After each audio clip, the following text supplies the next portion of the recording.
Mari jemaat yang dikasihi Tuhan, kita akan bersama-sama memperkatakan apa yang dimaksud dengan Pentakosta ketiga dan Mazmur 91. Apa yang dimaksud dengan Pentakosta ketiga? 1. Pentakosta ketiga adalah pencurahan Roh Kudus yang dahsyat di zaman ini, melebihi yang terjadi di Azusa Street. 2. Pentakosta ketiga akan mengakibatkan penuaian jiwa yang terbesar dan yang terakhir sebelum Tuhan Yesus datang kembali. 3. Pentakosta ketiga akan membangkitkan generasi Yeremia, yaitu anak-anak muda yang dipenuhi Roh Kudus, cinta mati-matian kepada Tuhan Yesus, tidak kompromi terhadap dosa, dan akan bergerak untuk memenangkan jiwa. 4. Pentakosta ketiga lahir di Indonesia dan bergerak ke bangsa-bangsa. Gerakan ini dari timur ke barat dan akan kembali ke Yerusalem. 5. Pentakosta ketiga akan memberikan kuasa untuk menyelesaikan amanat agung, dan setelah itu Tuhan Yesus akan datang kembali. Dan mari bersama kita sepakat dan percaya mendeklarasikan firman Tuhan yang tertulis dalam Mazmur 91. Dalam lindungan Allah, orang yang duduk dalam lindungan yang maha tinggi dan bermalam dalam naungan yang maha kuasa akan berkata kepada Tuhan, tempat perlindunganku dan kubu pertahananku, Allahku yang kupercayai. Sungguh, dialah yang akan melepaskan engkau dari jerat penangkap burung, dari penyakit sampar yang busuk. Dengan kepaknya ia akan menudungi engkau, di bawah sayapnya engkau akan berlindung. Kesetiaannya ialah perisai dan pagar tembok. Engkau tak usah takut terhadap kedahsyatan malam, terhadap panah yang terbang di waktu siang, terhadap penyakit sampar yang berjalan di dalam gelap, terhadap penyakit menular yang mengamuk di waktu petang.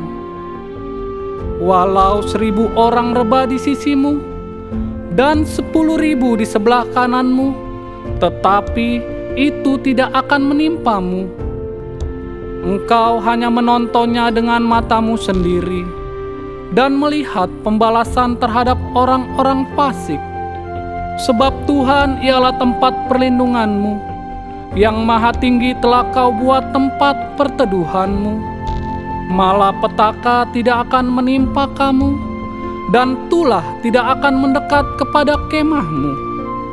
Sebab malaikat-malaikatnya akan diperintahkannya kepadamu untuk menjaga engkau di segala jalanmu.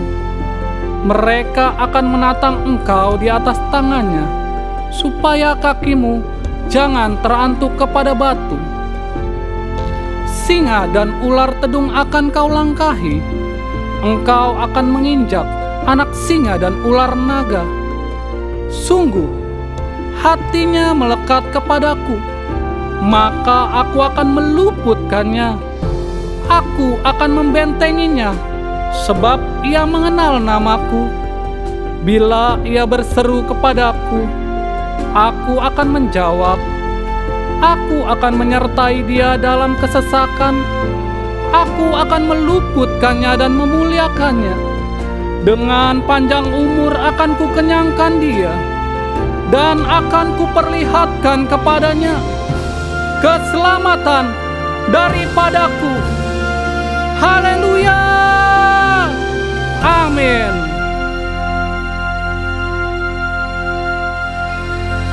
Puji nama Tuhan, mari kita berikan sorak-sorak kemuliaan Tuhan kita. Sorakan haleluya. Haleluya. Puji Tuhan. Shalom. Shalom. Shalom. Shalom. Puji Tuhan kita bisa berkumpul kembali dalam ibadah kita hari ini. Kita percaya semua boleh terjadi, semua karena anugerah Tuhan. Amin. Seberapa banyak yang datang hari ini dengan penuh ucapan syukur, mari lambaikan tanganmu. Haleluya. Hari ini kita mau hadir di tempat ini, kita percaya bahwa Tuhan hadir di tempat ini. Dia yang bertata di atas pujian kita. Dia Tuhan yang kudus, yang akan bertindak bagi kehidupan saudara semuanya menurut kekayaan dan kemuliaannya. Mari yang percaya kita berikan sorak-sorak kemuliaan untuk Tuhan kita. Kami mau masuk Tuhan ke tata kudus-Mu ya Bapa, dengan penuh ucapan syukur. Terima kasih Yesus.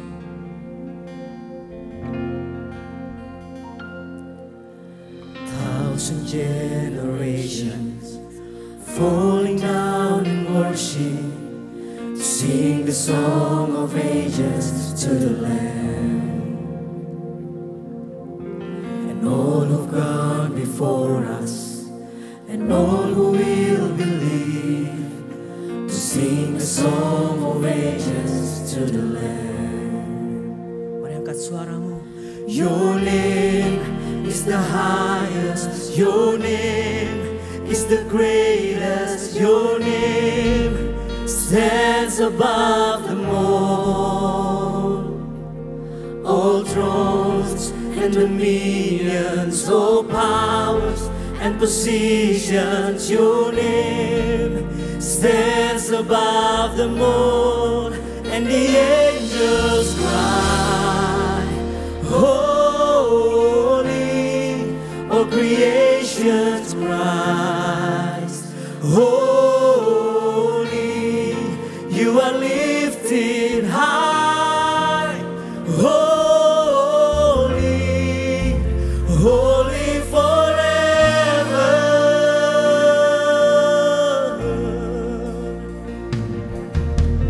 If you've been forgiven, if you've been redeemed, sing the song forever to the Lamb.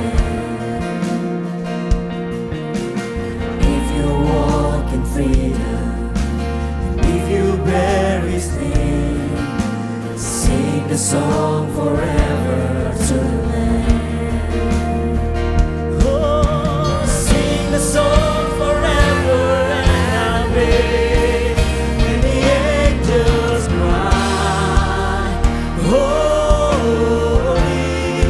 all creations cries, holy, you are lifted high, holy, holy forever. Hear your people sing, hear your people sing, holy, holy, to the King of Kings. Holy, you will always be. Holy, holy forever. Holy, and the angels cry, holy, holy, all creations cry, holy, you are lifted high, holy, holy forever. Hear your people sing, holy, to the King of Kings. Holy, you will always be. Holy, holy forever. Diangkat suaramu, katakan, your name is the highest, your name is the greatest, your name stands above them all thrones and dominions, all powers and positions, your name stands above them all. Jesus, your name is the highest. great as your name stands above them all. All thrones and dominions, all powers and positions, your name stands above them all. Sekali lagi kita nyatakan, your name is the highest, your name is the greatest, your name stands above them all. All thrones and dominions, all powers and positions, your name stands above them all. And the angels cry, holy, all creation cry, holy, holy, you are lifted high, holy, holy forever. Hear your people sing, hear your people sing, holy, holy, to the King of Kings, holy, you will always be holy, holy forever. And the angels cry, holy, all creation's cries, holy, you are lifted high, holy, holy forever. Hear your people sing, holy, to the King of Kings, holy, you will always be holy, holy forever. You will always be holy, holy forever. You will always be holy, holy forever. Holy, hallelujah, 'cause you are holy,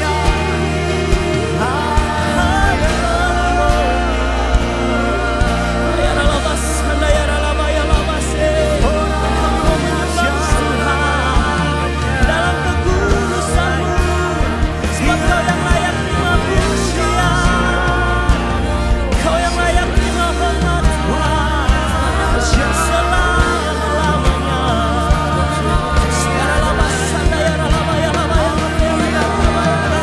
Terus sembah Tuhan kita, sebab Dia kudus dan layak untuk disembah.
Terima kasih Roh Kudus. Holy, holy are you, Lord God Almighty. Worthy is the Lamb, worthy is the Lamb. You are holy, holy are you, Lord God Almighty. Worthy is the Lamb, worthy is the Lamb. You are holy, holy, holy, holy are you, Lord God Almighty. Amen. Worthy is the Lamb, worthy is the Lamb. You are holy. Angkat suaramu. Holy are you, Lord God Almighty. Worthy is the Lamb, worthy is the Lamb. You are holy, holy, holy are you, Lord God Almighty. Worthy is the Lamb, worthy is the Lamb.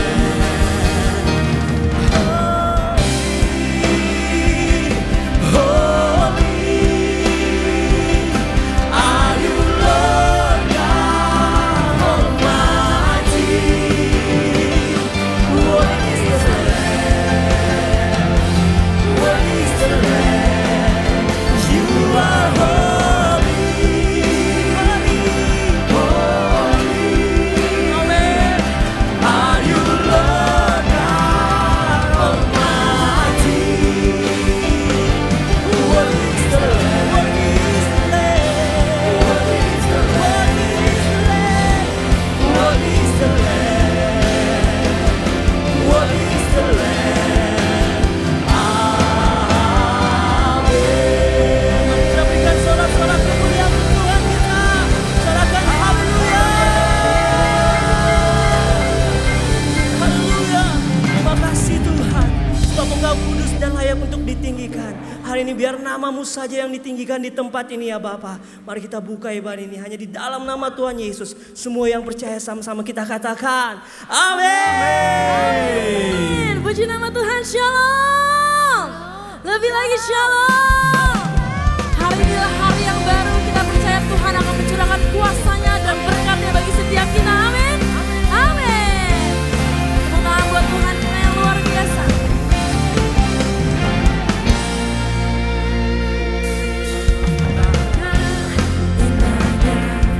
Hidup di dalam Tuhan, Dia mencurahkan berkat yang berlimpah.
Jesus for everyone.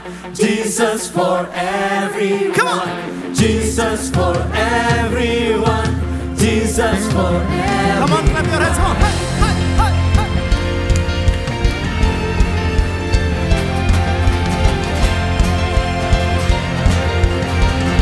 Are you ready, church? Come on. This is our time in declaring your name. We're strong in the power of your might.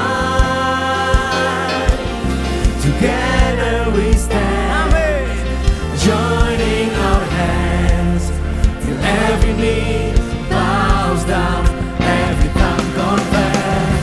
Here we are, God, to glorify your name. Here we are, to magnify your Lord. Say, Jesus, Jesus, we will shout your name to everyone from every nation. Jesus, Jesus, name above all names. Kingdom come and your will be. Jesus,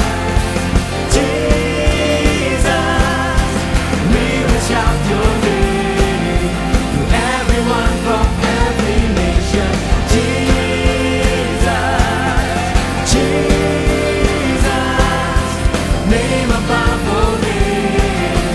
Kingdom come and your Say Jesus, come on. Jesus. Mana suara katakan, come on.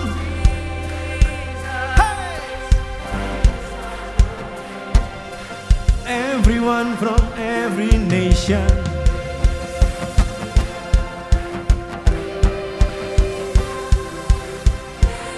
Sekali lagi ya. Siap? Come on singers. Sama-sama katakan, come on.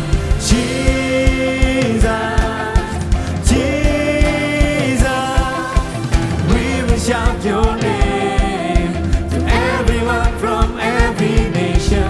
Jesus, Jesus, name above all names.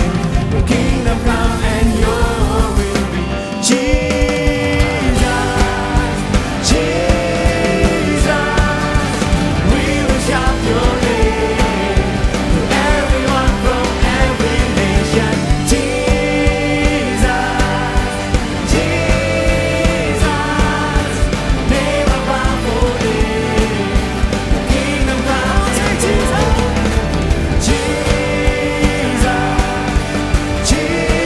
Jesus, we will shout your name to everyone from every nation. Jesus, Jesus, name above all names. Kingdom come and Jesus for everyone. Jesus for everyone. Jesus for everyone. Jesus for everyone. Come on. Praise the Lord, oh my soul. Come on, church. Praise Are you ready? Go, go, go, go. Praise the Lord, oh my soul. Praise the Lord, oh my soul. Praise the Lord, oh my soul. Praise the Lord, Come on, say Jesus for everyone. Come on. Jesus for everyone. Jesus for everyone. Jesus for everyone. Jesus for everyone. Jesus for everyone. Jesus for everyone.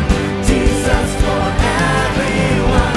Jesus for everyone. Tepuk tangan bagi Tuhan yang dahsyat. Jesus for everyone. Haleluya.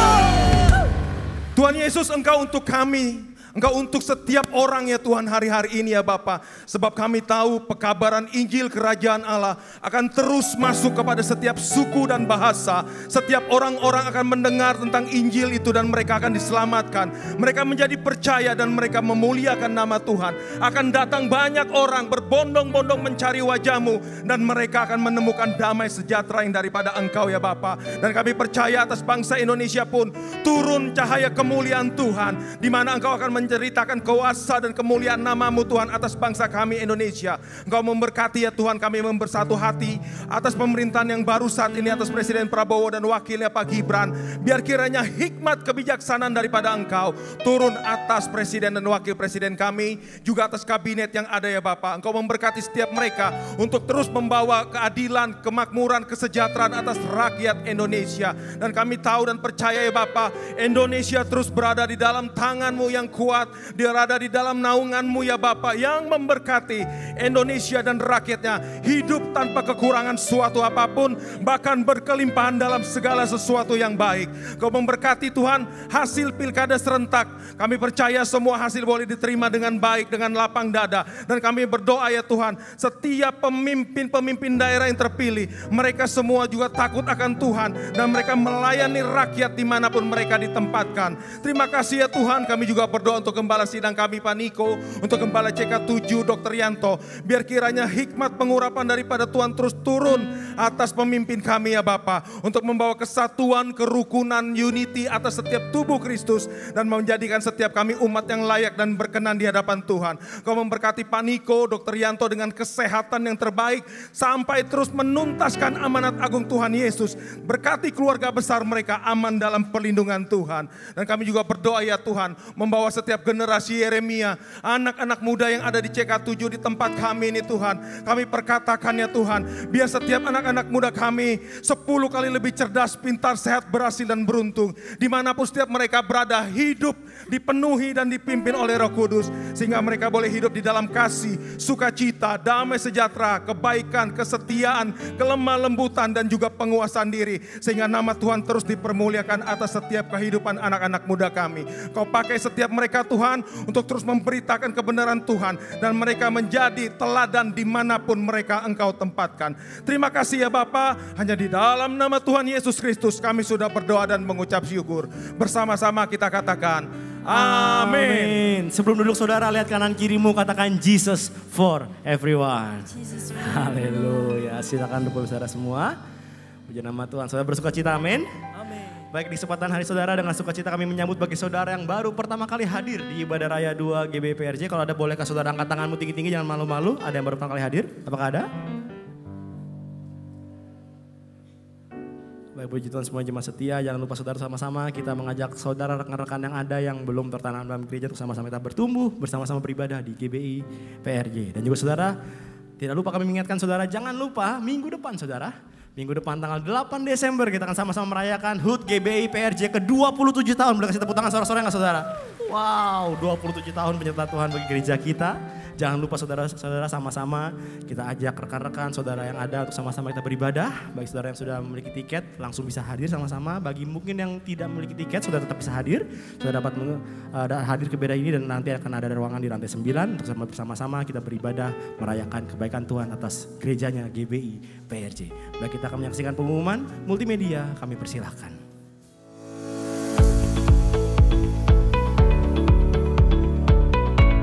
Shalom. Berikut kami sampaikan beberapa pengumuman. He chose to come.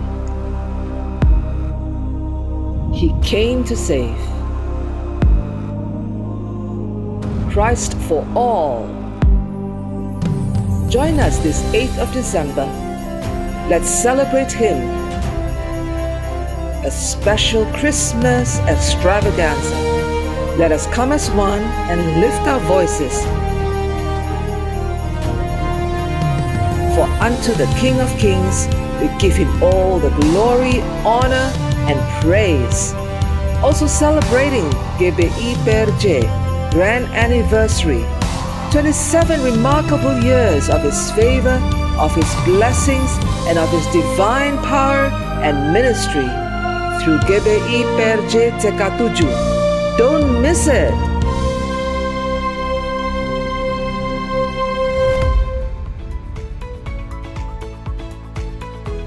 Ibadah raya disertai dengan ibadah King's Kid, ibadah anak berkebutuhan khusus, Little Blessing Toddler, sekolah minggu, Joshua Generation Kids Church English Service, dan ibadah gabungan Junior Church Indonesian Service dan 316 Youth English Service.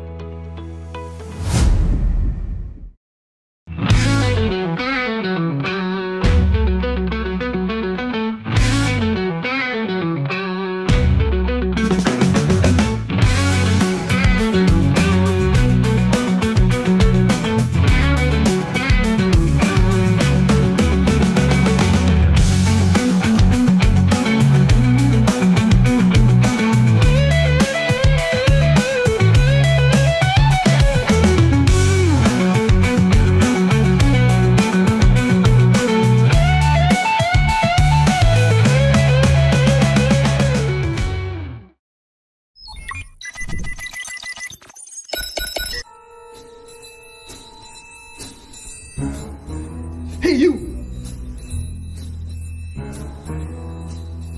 Yeah, you! Watching this video right now! Aren't you bored celebrating Christmas the same way every year? Let me introduce myself. I am Mr. Frosty Glowing Pants, the president of Christmas Island. You can call me Mr. Frost. Come and join us for the Joshua Generation Kids Church Christmas Special Service, Voyage of the Light, for kids age 4 to 12 years old, on the 8th of December in the Emerald Room at 11 a.m. and 2 p.m. See you at Joshua Generation.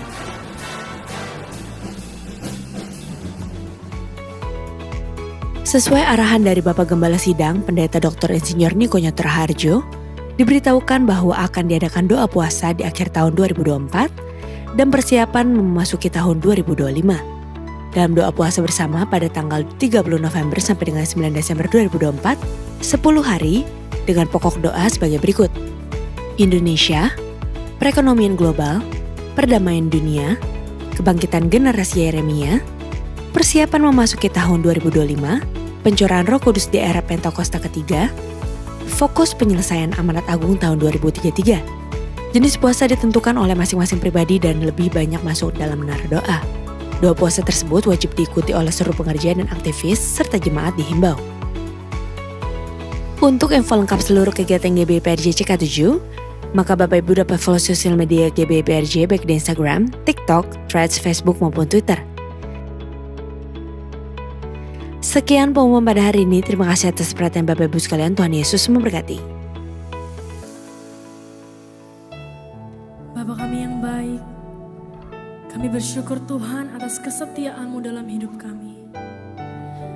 Di setiap perkara yang terjadi dalam hidup kami Tuhan, kami tahu Engkau adalah Allah yang sanggup membuka jalan bagi setiap kami. Dan kami percaya tidak ada satupun yang dapat menutupnya. Terima kasih Tuhan Yesus.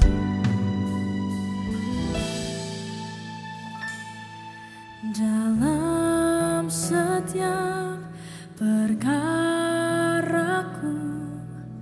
ku temukan Kau setia, tangan Tuhan memegang hidupku, menopangku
semua.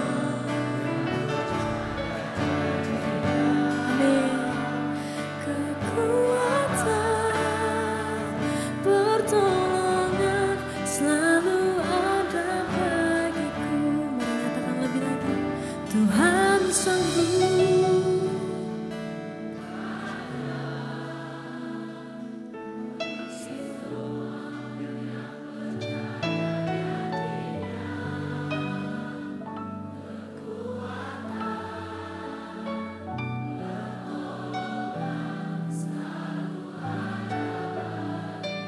Mari lebih lagi nyatakan. Tuhan sanggup buka jalan bagi semua yang percaya janjinya.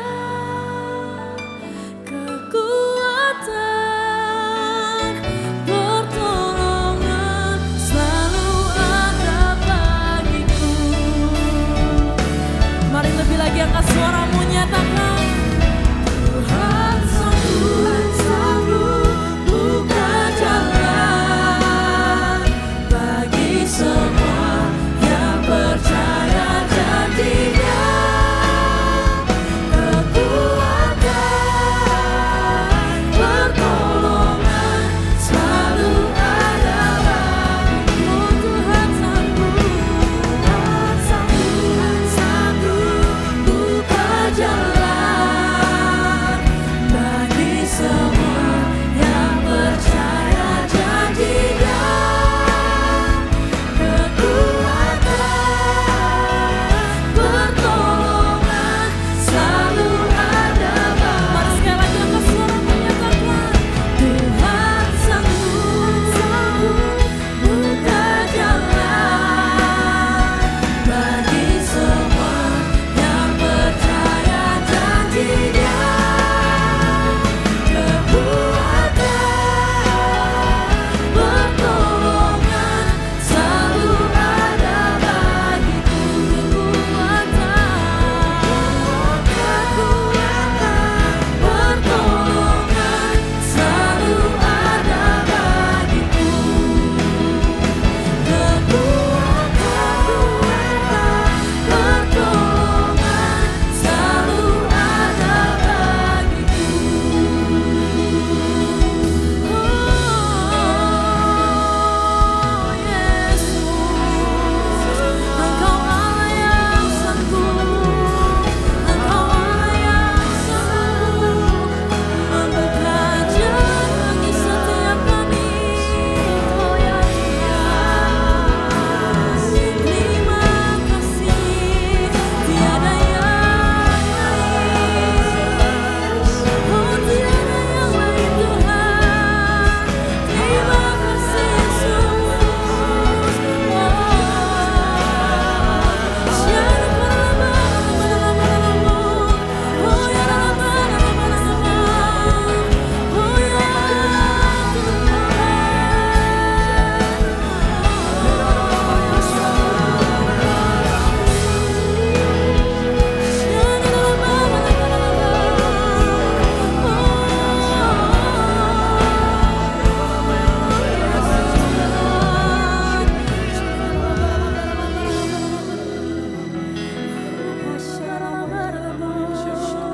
Engkau Allah yang sanggup Tuhan.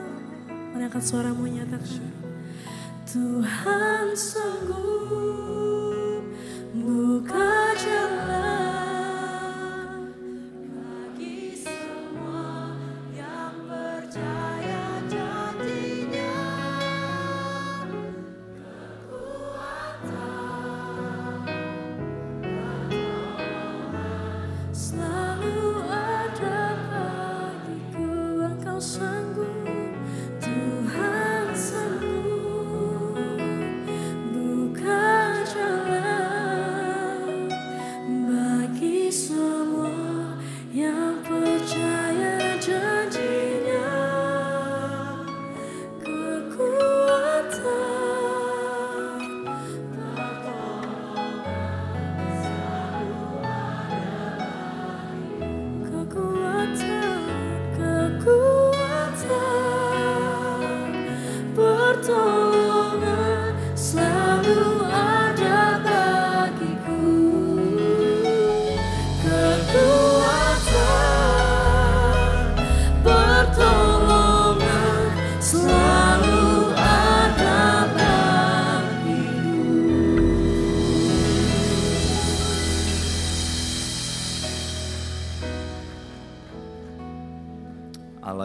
baik, Allah yang sanggup melakukan mujizat sekalipun gak ada jalan terbuka, sekalipun rasanya semua cara sudah kami coba. Tapi biar pagi hari ini, di momen ini, di dalam anugerah kuasa-Mu, sesuatu sedang terjadi bagi umat-Mu.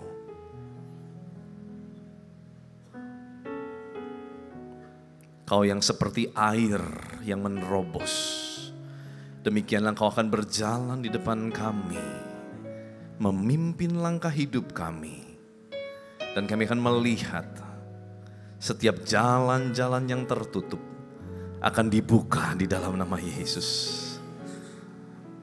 Setiap sakit penyakit akan disembuhkan oleh bilur darah Yesus. Terima kasih Bapa. Berbicaralah pada setiap kami. Kami rindu mendengar isi hati-Mu Tuhan. Kami rindu di momen ini, pribadi lepas pribadi, boleh alami perjumpaan yang otentik dengan Engkau. Makasih Bapa, urapi firman-Mu, urapi mulut bibir hamba-Mu, urapi setiap kami. Di dalam nama Tuhan Yesus Kristus, kuasa kehidupan Kristus, kuasa kebangkitan Kristus mengalir, memerintah atas setiap kami di dalam nama Tuhan Yesus Kristus. Haleluya, sama-sama yang siap mendengar firman Tuhan boleh kita katakan amin. Lebih meriah lagi buat Tuhan Yesus, saudara. Silakan duduk, jemaat dikasih oleh Tuhan. Boleh senyumin kanan kirinya, katakan kamu luar biasa banget hari ini. Terima kasih buat kesempatannya pada hambanya Dr. Yanto, juga semua pastoral leader yang ada di tempat ini, dan jemaat Tuhan yang saya kasihi. Nama saya Stefanus Yordan, saya datang bersama dengan istri saya, dan Tuhan sudah mengaruniai saya 3 orang anak, saudara ya. 2 orang anak kembar dan 1 orang laki-laki, yang ke-1 dan ke-2 adalah perempuan. Saya melayani sebagai hamba Tuhan sepenuh waktu di GBI Sukawarna Bandung Rayon 2. Dan saya membawa salam dari Rayon 2 buat semua keluarga besar di tempat ini. Dan dari 2011 sampai saat ini Tuhan mempercayakan untuk saya boleh menjadi hamba Tuhan sepenuh waktu. Dan dari 2020 pada saat pandemi sampai sekarang saya bertugas untuk menjadi wakilnya Pak Niko, karena Pak Niko juga gembala di tempat kami di Rayon 2 sebagai gembala rayon, dan seluruh urusan-urusan yang berhubungan dengan Pak Niko tanggung jawab saya di Bandung. Dan mungkin itu sedikit tentang saya, dan hari ini kita mau sama-sama masuk langsung di dalam firman Tuhan. Yang sudah siap mendengar firman Tuhan boleh katakan wow. Baik, satu tema yang saya akan angkat adalah The Whisper of Hope, sebuah bisikan pengharapan. Saudara, orang bisa hidup tanpa makanan selama dia minum 40 hari 40 malam. Orang masih bisa hidup tanpa makan dan minum 3 hari 3 malam. Tetapi orang tidak bisa hidup 1 detik pun tanpa pengharapan. Nggak bisa dipungkiri hari-hari ini karena tekanan tuntutan zaman yang semakin besar. Bahkan kalau kita lihat bukan cuma di Indonesia, di luar negeri, artis-artis pun banyak yang alami yang namanya bunuh diri. Beberapa waktu yang lalu saya melihat satu berita di Indonesia, di daerah Sulawesi, ada seorang dokter yang terbiasa untuk membantu orang-orang susah. Dan satu kali waktu dia praktek tiba-tiba, kenapa ya dokternya gak keluar-keluar? Karena udah jamnya praktek sore hari, pasien sudah mengantri, sampai akhirnya perawatnya masuk ke dalam dan apa yang dilihat mengenaskan sekali, dokter sudah dalam keadaan tidak bernyawa, gantung diri. Ini adalah keadaan zaman di mana setiap kita, kalau kita nggak punya pengharapan, maka sesuatu yang berbahaya akan menanti kita di depan. Bersyukur hari ini firman Tuhan akan bicara mengenai the whisper of hope. Kenapa dikatakan the whisper? Kenapa dikatakan satu bisikan? Karena seringkali mungkin yang kita tunggu adalah suara teriakan pengharapan. Mungkin suara teriakan itu harus datang dari orang terkenal. Mungkin suara itu harus datang dari buku-buku hebat yang menjadi bestseller dunia. Tapi hari ini kita mau belajar justru bisikan pengharapan datang dari seorang yang bukan siapa-siapa. No one, nobody. Hanya dari seorang budak saja. Tetapi waktu bisikan pengharapan itu direspon dengan benar. Mujizat terjadi dalam kehidupan orang ini. Yuk kita lihat Lukas pasal 4 ayat yang ke-27. Tiba-tiba Tuhan Yesus mengangkat sebuah kisah dari perjanjian lama dan dicatat kembali di Lukas pasal 4, 27 tentang seorang bernama Naaman. Yuk kita sama-sama baca ayat firman Tuhan 3, 2, 1. Dan pada zaman Nabi Elisa, banyak orang kusta di Israel dan tidak ada seorang pun dari mereka yang ditahirkan. Selain daripada Naaman orang Syria itu. Ayat ini mengandung sebuah kalimat kontradiktif. Di mana orang Israel, orang pilihan, harusnya mereka adalah yang pertama menerima mujizat. Harusnya mereka adalah orang pertama yang mengalami mujizat. Tetapi justru di sana dikatakan sekalipun ada seorang nabi. Saudara, zaman dulu belum ada yang namanya Alkitab. Jadi Tuhan kalau ngomong itu lewat nabinya. Tuhan kalau ngomong berpesan itu lewat hamba Tuhan yaitu nabinya. Nabi menjadi representatifnya Tuhan pada zaman itu. Dan menarik sekali, sekalipun ada representatifnya Tuhan di sana, tapi di sana dikatakan banyak yang kusta, tetapi gak ada seorang pun. Gak ada seorang pun, saudara. Dari orang Israel yang alami kesembuhan. Tetapi ada orang lain, siapa? Naaman, orang Syria. Orang Syria atau orang Aram pada zaman itu adalah musuh bebuyutan orang Israel.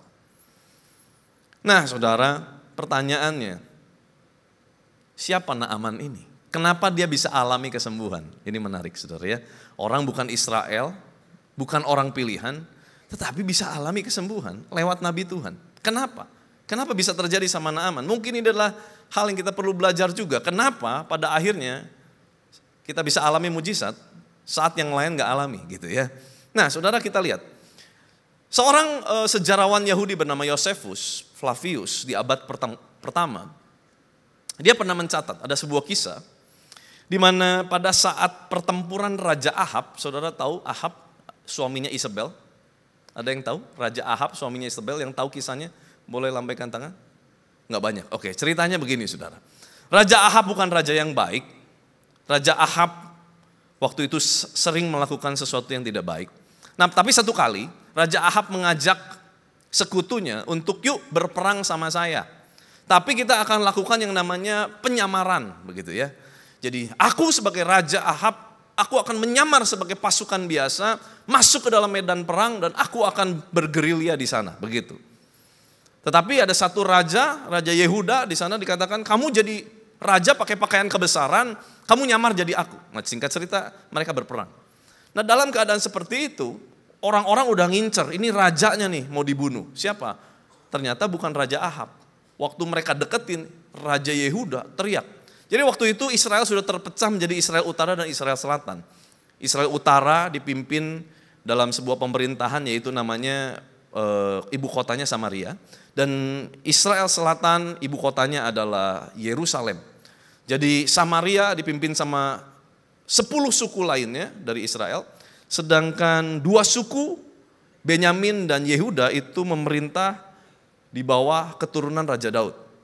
Dan itu ada di wilayah Yerusalem. Nah Ahab sebagai Raja Israel Utara, dia berperang, dia masuk menyamar. Dan apa yang terjadi? Alkitab mencatat ini, saudara nanti temukan kisahnya. Ada seorang prajurit biasa, prajurit rendahan. Dia menembakkan sembarang saja anak panahnya. Dan tiba-tiba anak panahnya itu masuk di antara baju zirah Raja Ahab. Dan Alkitab mencatat Raja Ahab bersimbah darah, mati di medan pertempuran, sampai matinya tidak bisa keluar dari medan pertempuran. Nah, siapa si orang yang menembakkan panah sembarang itu? Si prajurit biasa itu. Josephus mengatakan dia adalah Naaman. Pencapaian demi pencapaian dicapai oleh seorang bernama Naaman. Sampai akhirnya Naaman menjadi panglima perang. Wah, luar biasa saudara ya. Dia panglima perang, tapi masalahnya adalah sekalipun dia menjadi seorang panglima perang, dia punya penyakit yang namanya kusta. Dalam keadaan dia punya penyakit kusta, yang artinya tinggal menghitung hari dia pasti mati. Karena pada zaman itu kusta tidak ada obatnya. Penyakit yang sangat mematikan. Dalam keadaan yang seperti itu, muncullah sebuah kisah di 2 Raja-Raja pasal 5. Yuk kita baca 2 Raja-Raja pasal 5. 2 Raja pasal 5 ayat yang pertama, 2 dan 3. Ini ada sebuah bisikan pengharapan kepada Naaman. Naaman, panglima Raja Aram, adalah seorang terpandang di hadapan tuannya dan sangat disayangi. Sebab oleh dia Tuhan telah memberikan kemenangan kepada orang Aram. Tetapi orang itu seorang pahlawan tentara sakit kusta. Orang Aram pernah keluar bergerombolan dan membawa tertawan seorang anak perempuan dari negeri Israel. Ia menjadi pelayan pada istri Naaman. Ayat 3. Berkatalah gadis itu kepada nyonyanya, sekiranya tuanku menghadap nabi yang di Samaria itu, maka tentulah nabi itu akan menyembuhkan dia dari penyakitnya. Saudara bayangkan, seorang bernama Naaman dengan segala kemegahannya, kalau seorang panglima, dia masuk di dalam medan pertempuran, ataupun dia masuk di dalam gerbang kerajaan, itu semua pasti memberi penghormatan. Jubah kebesaran, baju jirah yang luar biasa. Semuanya begitu megah. Dari luar tampak luar biasa. Orang berdecak kagum terhadap seorang bernama Naaman. Tetapi saudara, apa yang terjadi? Waktu di rumah dia buka semua. Gak ada orang tidur pakai baju jirah saudara. Dia buka semua di rumahnya. Dalam keadaan semua sudah dibuka. Jabatan tidak lagi ada. Di rumah dia cuma jadi seorang ayah, mungkin dia jadi seorang suami di rumah. Dia copot semua baju kebesarannya dan yang tersisa adalah kusta yang menggerogoti. Mungkin ini adalah keadaan yang sedang terjadi dalam kehidupan kita. Di luar kita tampak baik. Di luar kita tampak oke. Bisnis baik, pekerjaan baik, kehidupan rumah tangga semua tampak baik. Tetapi waktu kita sendirian, waktu nggak ada yang tahu, ternyata ada satu penyakit, kelemahan yang sedang menggerogoti, dan penyakit itu, kelemahan itu sedang menghancurkan kita dari dalam. Mungkin bahkan ada ayah-ayah di tempat ini yang tidak pernah ngasih tahu kepada keluarganya tentang apa yang dia alami. Karena dia gak mau keluarganya susah, dia tanggung semuanya sendiri. Waktu dia sendirian, gak ada yang tahu. Tapi dia tahu ada satu hal yang menggerogoti hidupnya. Jiwanya terluka, hatinya sedang hancur, pundaknya sedang alami begitu berat. Mungkin ini keadaan Anda. Tetapi saudara, muncul sebuah bisikan pengharapan. Nah saudara, di ayat yang ketiga di sana dikatakan, berkatalah gadis itu, budak itu ngomong sama nyonyanya. Saudara, namanya budak itu gak ada harganya. Jangankan dia boleh ngomong, gak ada harganya waktu dia ngomong saudara. Tetapi ayat ini dikata berkatalah, dalam bahasa aslinya itu punya arti begini. Gak cukup dia berkata sekali, dia bahkan berkata berkali-kali. Kenapa? Karena gak didengar sama nyonyanya. Saudara bayangkan, saudara bisa lihat saya sebentar? Yang sudah lihat saya boleh katakan yes. Pada saat itu mungkin ceritanya begini. Budak perempuan ini bilang dan lihat, wah tuannya kasihannya, orangnya baik, tapi ternyata punya penyakit kusta. Tinggal menghitung hari pasti mati. Dia bilang sama nyonyanya, nyonya saudara. Nggak tahu kalau di Jakarta panggil tuan perempuan itu biasa apa ya? Neng kayaknya di Bandung ya. Biasa apa? Ada? Bu, oke bu. Bu. Kayak babu sih. Ada yang lain nggak? Hah? Non ya. Non. Itu ya non. Di Israel ada nabi Tuhan bisa nyembuhin. Nah, si non bilang ini, udahlah Kamu tahu apa sih anak kecil? Shh. Bisikan pengharapan. Datang dari bukan siapa-siapa. Mungkin pertama kalimat itu ditepis. Besok lusa dia ngomong lagi, non, bener deh non. Coba dulu non. Cobalah ke Israel. Saking terus ngomong ngerenyeng, saudara tahu ngerenyeng? Ngomong gak berhenti terus gitu ngerenyeng saudara ya. Akhirnya mungkin nyonyanya bilang gini, udah nanti saya ngomong sama bapak. Nah, satu kali Naaman pulang, istrinya bilang gini, Pih, itu kata si Inem di rumah. Itu Pih, ada nabi Pih, bisa nyembuhin. Siapa yang bilang? Si Inem. Naaman bilang gini, si Inem lu denger. Siapa dia? Lupakan. Mungkin satu kali, dua kali kalimat itu dilupakan. Satu kali mungkin dia sudah tidak punya pengharapan.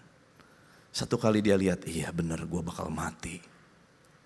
Satu kali dia bilang gini, coba panggil si Inem, saya pengen denger. Inem mulai cerita. Oke kalau gitu, saya akan coba singkat cerita saudara. Naaman merespon bisikan pengharapan itu. Saudara mungkin hari ini engkau sedang membutuhkan bisikan pengharapan. Dan mungkin bisikan pengharapan sedang dikumandangkan. Bukan dari orang terkenal. Bukan dari the best author of something book yang mungkin itu the best seller di New York. Bukan. Hanya dari seorang anak muda yang datang dari kota Bandung. Never know saudara. Tetapi waktu engkau merespon firman Tuhan ini. Mungkin itu menjadi bisikan pengharapan yang dapat mengubah hidup Anda. Mari kita lihat apa yang menjadi respon Naaman waktu dia mendengar bisikan pengharapan itu. Respon yang pertama Alkitab mencatat, menghadap Tuhan. Boleh dengan saya katakan menghadap. 2 Raja-Raja 5 ayat yang ketiga, berkatalah gadis itu kepada nyonyanya, sekiranya Tuanku menghadap nabi yang di Samaria itu. Sekiranya Tuanku menghadap nabi yang di Samaria itu, maka tentulah nabi itu akan menyembuhkan dia dari penyakitnya. Saudara dengar ini, nabi pada zaman dulu adalah representatifnya Allah. Dan memang ini adalah nabinya Allah, nabi Allah yang benar, nabi Allah Israel. Artinya ini nabi betul-betul mendengar suara Tuhan yang benar. Nah saudara, kata menghadap dalam bahasa Ibrani paniim dengan akhiran im, itu artinya jamak, bukan tunggal. Bahasa asli dari kata dasar dari menghadap itu paneh sebetulnya. Tapi menarik sekali saya temukan di ayat ini justru kata paneh dalam bahasa Ibrani dicatat justru dalam kata paniim. Saudara dengar ini dalam bahasa Ibrani, kita belajar bahasa Ibrani sedikit ya. Dalam bahasa Ibrani semua yang akhirannya im itu artinya adalah jamak. Boleh dengan saya katakan jamak. Semayim, langit ya, ada beberapa tingkatan langit. Semayim berarti lebih dari satu. Elohim, Allah Tritunggal berarti lebih dari satu. Elohim ya, him. Segala yang akhirannya im itu artinya jamak. Nah, saudara di sini dikatakan paniim. Saudara dengarkan ada sebuah pewahyuan buat kita semua. Mungkin hari ini engkau mencari Tuhan dan engkau belum mendapatkannya. Jangan berhenti, cari lagi. Mungkin hari ini engkau berdoa, doamu belum dijawab. Jangan berhenti berdoa, doa lagi. Jangan berhenti cari Tuhan. Pak, masalahnya ini udah setahun Pak. Pak, masalahnya udah 5 tahun Pak. Jangan berhenti cari Tuhan. Tepuk tangannya kagok saudara. Yang kedua saudara, membawa persembahan. 2 Raja-Raja 5 ayat yang kelima. Maka jawab Raja Aram. Nah singkat cerita, karena dia mendengar bisikan pengharapan dari pembantunya itu, akhirnya si Naaman ini dia kirim surat. Dia menghadap raja. Lalu dia bilang, Raja saya ini punya sakit. Tapi ada satu orang bisa sembuhin di Israel. Oke, kata raja. Saya akan bikinin surat buat kamu sebagai surat pengantar. Karena ini beda wilayah saudara ya. Maka jawab Raja Aram, baik pergilah dan aku akan mengirim surat kepada Raja Israel. Lalu pergilah Naaman dan membawa sebagai persembahan, saudara perhatikan ini, 10 talenta perak dan 6.000 sikal emas dan 10 potong pakaian. 10 talenta perak agak susah kita present value kan. 10 potong pakaian juga agak susah kita present value kan, tetapi 6.000 sikal emas kita bisa present value kan. Harga sekarang 6.000 sikal emas itu berapa sih? Nah, kita hitung-hitungan sebentar saudara ya. Oke. Kalau 1 sikal itu sama dengan 11,4 gram, 1 sikal 11,4 gram. Jadi 6.000 sikal itu sama dengan 68,4 kilogram. Saudara catat sedikit, 68,4 kilogram. Anggap aja emas sekarang 1 kilo berapa saudara? Emas 1 kilo? Berapa? 1 gram itu. 1 gram berapa 1 gram? 1.400.000? Ada 1.400.000? 1.500.000? Atau ada 1.600.000? Ada yang bisa lebih? Kita kayak lagi lelang saudara ya. 1.500.000 ya, kita ambil tengah ya, oke. Sepakat, kita kunci 1.500.000. Jadi 68,4 kilogram sekarang emas itu berarti sekitar 102 miliar rupiah. Banyak sedikit saudara? Banyak. Coba saudara bayangkan kalau dibelikan mie baso itu bisa berapa? Itu sama pabrik basonya dibeli saudara. Bahkan sama emang-emang basonya dibawa ke rumah. 102 miliar. Banyak saudara? Di bawah sama Naaman. Mahal? Mahal? Mahal. Saudara, kita perlu mengerti mungkin ini yang mahal yang Tuhan sedang nantikan dalam kehidupanmu untuk untuk kita persembahkan kepada Tuhan. Alkitab mencatat ada 2 persembahan mahal yang kita persembahkan kepada Tuhan. Yang pertama adalah persembahkanlah tubuhmu, Roma 12 ayat yang pertama. Dan yang kedua adalah persembahkan hati yang hancur, saudara. Tubuh kita persembahkan dengan cara apa? Makan yang baik, jangan sembarangan. Amin. Olahraga yang teratur, karena kita harus jaga badan. Amin. Jangan suka makan jeroan. Amin. Perbabiannya mungkin dikurangi, saudara. Amin. Susah apa itu yang terakhir? Iya memang saya paham. Tetapi kan kita sedang menjaga tubuh kita. Untuk kita persembahkan kepada Tuhan. Waktu engkau menahan diri untuk tidak makan samcan, ingat itu untuk Tuhan. Susah Pak, kita coba sama-sama. Saya tahu susah saudara. Saya juga suka soalnya saudara ya. Dan yang kedua adalah hati yang hancur. Mazmur 51:17 bilang gini, korban sembelihan kepada Allah ialah jiwa yang hancur. Hati yang patah dan remuk tidak akan kau pandang hina ya Allah. Waktu saudara sedang terpuruk, jatuh bangun di dalam dosa. Engkau lagi jadi orang yang sangat gagal, bahkan kau dikustakan sama orang lain. Jangan deket-deket sama dia lagi banyak masalah. Apalagi engkau mungkin lagi terlilit pinjol saudara. Waktu engkau dekat-dekat orang, kau bilang saya punya masalah. Iya masalahnya apa? Pinjol. Saya lagi sibuk, nanti aja cerita sama orang lain.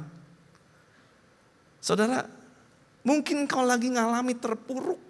Hatimu lagi hancur, jiwamu sedang hancur. Itu adalah momen terbaik kau datang sama Tuhan. Bawa jiwa yang hancur itu dan katakan, Tuhan aku perlu Tuhan. Amin.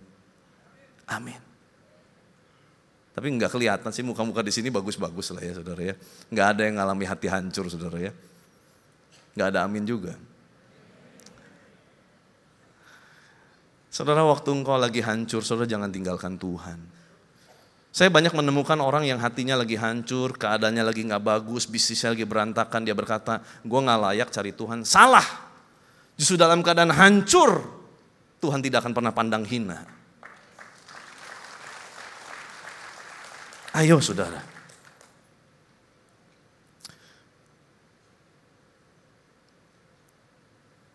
Kita teruskan saudara ya. Kita nyanyi dulu deh. Gak ada pemain keyboardnya. Oke, kita terusin. Daripada akapela gak enak saudara ya. Kita terusin. Poin berikutnya. Tidak hidup dari prasangka. Tidak hidup dari prasangka. 2 Raja-Raja 5 ayat 11. Tetapi pergilah Naaman dengan gusar sambil berkata, aku sangka. Nah berarti sebelumnya dia punya prasangka. Bahwa setidak-tidaknya ia datang keluar dan berdiri memanggil nama Tuhan Allahnya, lalu menggerak-gerakkan tangannya di atas tempat penyakit itu, dan dengan demikian menyembuhkan penyakit kustaku. Aku sangka. Jadi ceritanya gini saudara. Akhirnya dia datang, dia masuk ke daerah Israel, dia ketemu. Nah waktu dia ketemu rumahnya Elisa, ternyata Elisa gak keluar, yang keluar bujangnya namanya Gehasi. Gehasi bilang, Pak cari Elisa ya, cari Nabi Tuhan. Iya. Kata Nabi Tuhan, Elisa gak keluar dan gak ngomong langsung. Ini orang hebat saudara, panglima, bawa persembahan banyak. Orang terpandang pejabat. Tetapi bujangnya bilang gini, udah Pak, Tuhan udah ngomong, pergi aja ke sungai Yordan, nyemplung 7 kali, nanti sembuh. Wah dia merasa terhina saudara. Sebagai orang yang punya jabatan tinggi, datang ke tempat yang kumuh begitu, bukan siapa-siapa, gak keluar batang hidungnya, penghinaan besar, gak kira-kira, pasti kesel saudara, betul gak sih? Kalau kita datang udah sungguh-sungguh serius banget pengen ketemu orang, orangnya gak mau nemuin kita, kesel pasti saudara. Itu yang dialami sama Naaman. Lalu dia bilang, aku sangka seenggaknya dia datanglah keluar, manggil nama Tuhan kek, goyang-goyang tangan kek di atas tempat saya sakit, tiba-tiba penyakit saya kustanya sembuh kek, keluar juga enggak. Aku sangka.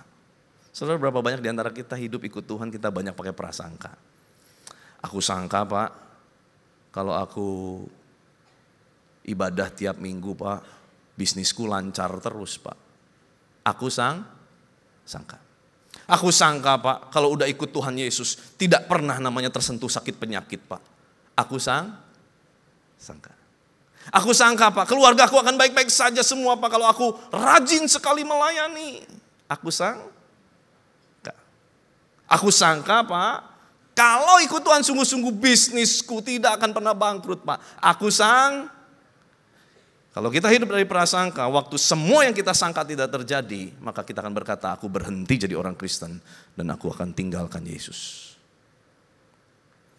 Hari ini berhenti hidup dari prasangka saudara, tapi mulailah hidup ikut Tuhan dari iman. Saudara, iman itu begini. Sekalipun kau berdoa dan apa yang kau doakan tidak terjadi, tetapi engkau tetap percaya sekalipun itu tidak pernah terjadi dalam hidupmu, tetapi Tuhan tetap sanggup melakukannya, itulah iman. Saya ulang perlahan. Waktu engkau percaya bahwa engkau berdoa, tetapi doamu tidak dijawab, apa yang engkau minta tidak dijawab, tetapi engkau tetap percaya sekalipun doamu tidak dijawab, Tuhan tetap sanggup dan mampu, sekalipun itu tidak pernah terjadi dalam hidupmu, itulah iman. Karena iman adalah dasar dari segala sesuatu yang tidak kita lihat. Amin. Apapun hari ini yang kau doakan yang kau belum lihat terjadi, dan kau tetap percaya sekalipun itu tidak terjadi dalam hidupmu, tetapi Tuhan tetap sanggup melakukannya, itulah iman. Dan poin yang terakhir saudara, merendahkan hati dan taat. Merendahkan hati dan taat. 2 Raja-Raja 5 ayat yang ke-14. Saya undang imam musik, sebentar lagi saya selesai. Maka turunlah ia membenamkan dirinya 7 kali dalam sungai Yordan, sesuai dengan perkataan abdi Allah itu. Lalu pulihlah tubuhnya kembali seperti tubuh seorang anak, dan ia menjadi tahir. Maka turunlah, saudara, turun itu ke bawah apa ke atas? Sesuatu yang diturunkan, hati yang dihancurkan, merendahkan diri di hadapan Tuhan, turun ke bawah. Sesuai dengan, saudara perhatikan, sesuai dengan ada instruksi yang harus dikerjakan dan harus sesuai dengan instruksi itu. Maka pulihlah tubuhnya. Saudara, mungkin waktu dia datang, saudara tahu kisahnya kan, dia marah sekali. Dia lihat sungai Yordan, kotor dan baunya setengah mati. Saudara, ada yang pernah berangkat ke Israel, ke tanah perjanjian, boleh lambaikan tangan? Ada beberapa. Saudara, biasanya kan kita kalau ke Israel itu suka disuruh baptis ya. Ada baptis di Sungai Yordan, Yardenit namanya. Nah itu sungai bersih. Itu karena sudah difilter, itu tuh percayalah itu bersih. Satu kali saya pernah dibawa sama satu tour guide ke yang disebut ini dipercaya adalah tempat asli Sungai Yordan di mana Tuhan Yesus dibaptis oleh Yohanes Pembaptis. Sungainya tidak terlalu besar, mungkin dari sini sampai ke jendela di sana, kaca di sana. Dan ini wilayah Israel, itu wilayah Yordania. Jadi dekat sekali. Cuman terpaut sungai begini. Saudara tahu sungainya seperti apa? Kotornya luar biasa. Hijau pekat warnanya, kadang udah kecoklatan. Saudara bayangkan waktu dia lihat itu, dia harus nyemplung di situ. Tentu saja panglima perang ini marah. Dia bilang, gak kira-kira penghinaan ini, sungai di tempat kita Parpar itu lebih bersih. Ini apa yang terjadi kalau saya masuk di situ? Saudara bayangkan apa yang dia akan lakukan. Dia harus membuka semua jubah kebesarannya dan dia harus turun. Dia harus merendahkan hatinya untuk taat. Dan dia masuk di sana, dia nyemplung saudara. Yang pasti badannya keluar bau. Waktu dia masuk sekali, keluar. Tidak terjadi apapun. Nah makanya saudara perlu punya circle yang bagus saudara ya. Ini circle-nya untung bagus, dia bilang gini, Pak udahlah coba, udah kagok jauh, nyemplung aja cobain lah. Nah akhirnya nyemplung kan, karena ceritanya pada akhirnya nyemplung toh. Itu kan pasti ada yang ngedesek kan. Teman-temannya pasti bilang, udah Pak kagok Pak, ini coolnya bagus saudara ya. Dia punya cool nih bagus nih. Ayo Pak nyemplung lah biar mujizat terjadi. Dia nyemplung saudara satu kali, keluar, tidak terjadi. Dia bilang ini gak terjadi, masih kusta. Kagok Pak, 6 kali lagi, nyemplung sekali lagi. Keluar tidak terjadi sesuatu, terus terjadi. Sampai yang mungkin udah keempat kali, dia mulai gusar dan mulai berkata, gak sembuh, gue dikibulin. Kagok Pak, sedikit lagi Pak, masuk lagi Pak. Masuk lagi dia nyemplung keluar, gak sembuh juga. Mungkin dia bilang gini, lu kagok-kagok ini sini lu turun ikut gua, bau. Nyemplung lagi, tapi saudara yang ketujuh, Alkitab mencatat. Sesuai instruksi abdi Allah itu, yang ketujuh. Begitu dia keluar, mujizat terjadi. Tubuhnya pulih seperti bayi. Ibu-ibu yang kira-kira mulai merasa banyak pipinya mulai kendor, kulitnya. Gak usah mahal-mahal ke skincare apapun, dokter apapun. Datang ke Sungai Yordan. Nyemplung 7 kali keluar bau saudara. Tapi kalau ini bisa terjadi, wah luar biasa. Begitu keluar tubuh seperti bayi, kenceng semua. Facelift pun kalah saudara. Tiba-tiba keluar, mujizat terjadi. Tapi ada kuncinya apa? Dia harus mau taat. Seringkali ketaatan yang Tuhan izinkan untuk datang dalam kehidupan kita, instruksinya tidak enak. Di masa kering Tuhan berkata tabur, gak enak. Tuh Tuhan di masa kering man, nabung bukan nabur. Tapi Tuhan berkata apa? Kalau gak nabur gak nuai. Enak gak? Gak enak kan? Seringkali ketaatan bekerja dengan cara yang tidak nyaman dalam kehidupan kita. Tetapi saudara, waktu engkau lakukan dengan sungguh-sungguh ketaatan itu, pasti akan membuahkan hasil, mujizat terjadi. Saudara, izinkan saya tutup dengan sebuah kesaksian. Saudara, 2019 saya divonis punya penyakit tidak ada obatnya, saudara ya. Waktu itu saya mengalami gejala, sebetulnya sudah belasan tahun saya alami, tapi saya nggak pernah rasa-rasa. Tetapi 2019 tiba-tiba hal yang sangat buruk terjadi. Mohon maaf, saya diare tidak berhenti dan tidak tahu penyebab diare saya apa. Singkat cerita saya periksa ke dokter menyarankan melakukan pemeriksaan laboratorium. Dan pada saat pemeriksaan itu dilakukan ternyata disinyalir saya mengidap radang usus besar. Disinyalir karena belum dilakukan pemeriksaan mendalam. Maka dari itu dokter berkata kamu harus dikolonoskopi. Setelah di kolonoskopi di kota Bandung, saya nggak tahu kalau di Jakarta saudara, di kota Bandung tuh proses kolonoskopi 1 kali 24 jam. Harus minum obat pencahar, dibersihkan dulu ususnya dan sebagainya. Dan singkat cerita dilakukan kolonoskopi, dan kalau di Bandung waktu itu di kolonoskopi itu boleh ada yang lihat lewat monitor waktu teropong itu masuk ke dalam usus pasien. Waktu itu ada istri saya, ada mama saya, dia melihat dari monitor. Waktu dilakukan pemeriksaan ternyata ada 2 masalah di usus besar saya. Yang satu, bagian dari usus besar saya itu cacat. Ada ratusan polip kecil-kecil, jadi tidak bisa dibakar. Jadi sama dokter dibiarkan, karena memang disebut cacat usus. Nah, ada yang masalah kedua. Masalah kedua adalah radang usus besar. Dia seperti sariawan, kalau sariawan di bibir, ini di usus. Dan banyak sekali sariawan itu. Dokter bilang, sudah pasti ini kamu punya autoimun, Crohn, radang usus besar. IBD, Inflammation Bowel Disease. Saya tanya, dok, jadi harus bagaimana? Sorry, penyakit ini tidak ada obatnya. Jadi paling kita bisa lakukan namanya terapi. Tapi kalau terapi tidak membaik, yang terburuk adalah ususnya dipotong. Tetapi bukan berarti tidak bisa muncul lagi, karena ini diakibatkan autoimun. Dalam keadaan yang sangat terpuruk, saya harus menjalani pengobatan. Target dari dokter adalah pengobatan 6 bulan, kita akan periksa lagi. Waktu saya jalani itu 3 bulan menuju 4 bulan pertama, keadaan saya membaik. Waktu keadaan membaik tentu rasanya pengharapan itu ada. Tetapi masuk bulan keempat, keadaan saya jauh memburuk. Inflamasi yang tadinya hanya beberapa di atas garis normal, jauh melampaui garis normal. Artinya inflamasi saya sangat memburuk. Keadaan makin hancur, diare terus, bahkan dalam waktu 2 minggu, dalam waktu 2 bulan, tubuh saya kehilangan 5 kilogram. Bapak Ibu yang perlu diet, ada yang mau? Jangan, saudara ya, karena tidak nyaman sekali. Dalam keadaan seperti itu, saya sudah gak bisa berdoa, saudara.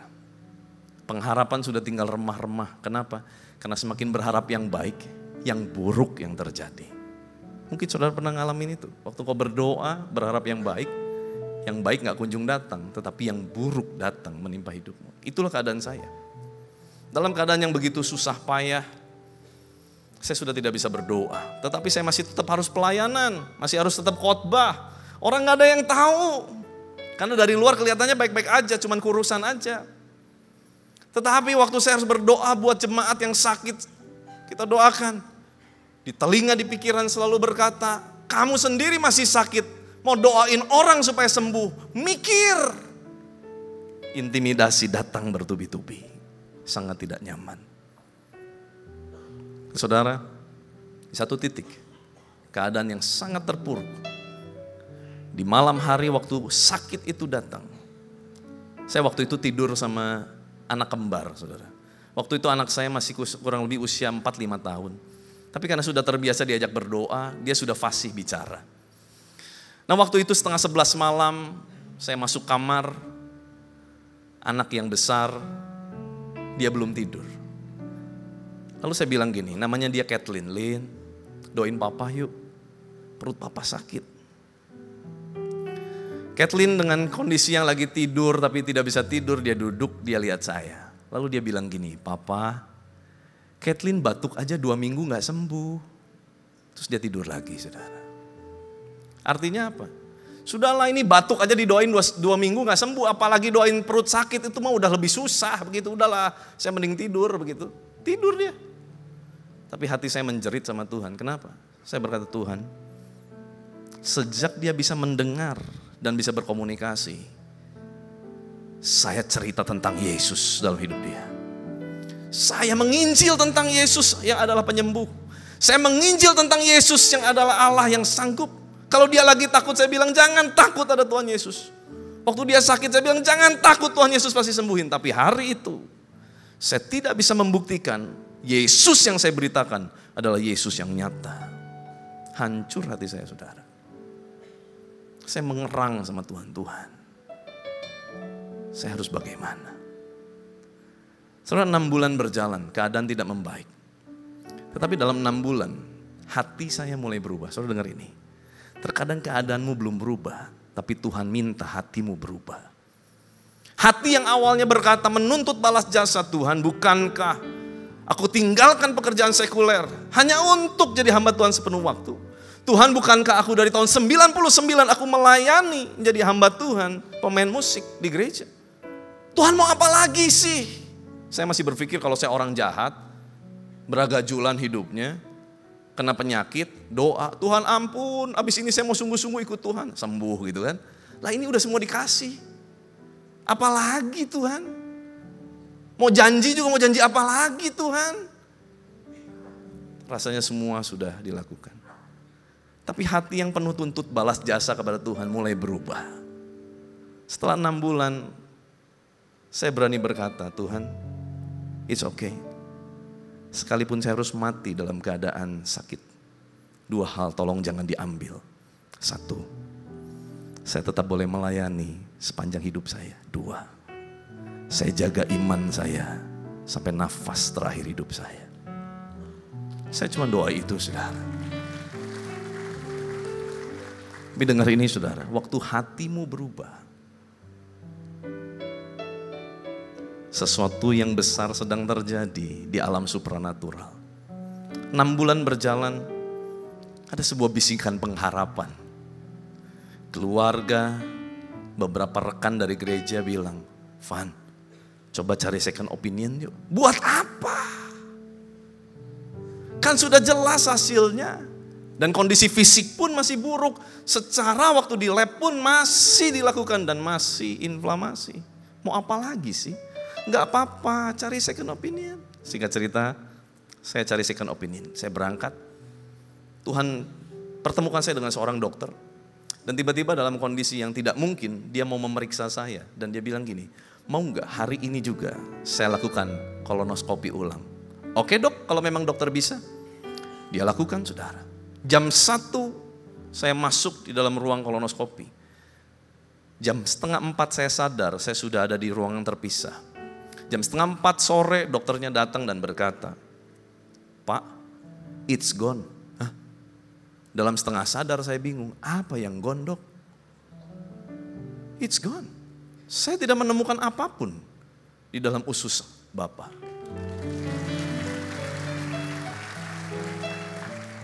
Saudara tepuk tangan, saya di situ bingung.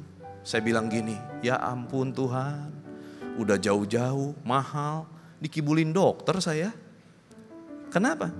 Gak mungkin. Masa tiba-tiba hilang? Kemana hilangnya? Jangan-jangan dokternya gak teliti ini mah. Bagusan dokter di Bandung teliti ketemu. Masih mikir gitu saudara. Tapi tiba-tiba Roh Kudus bilang gini, Van, lu minta mujizat kok lu gak percaya sih? Di situ saudara. Saya minta ampun sama Tuhan. Tuhan ampun, saya kurang percaya. Tapi mulai dari itu, saya telepon keluarga saya. Saya sudah sembuh. Saya sudah sembuh.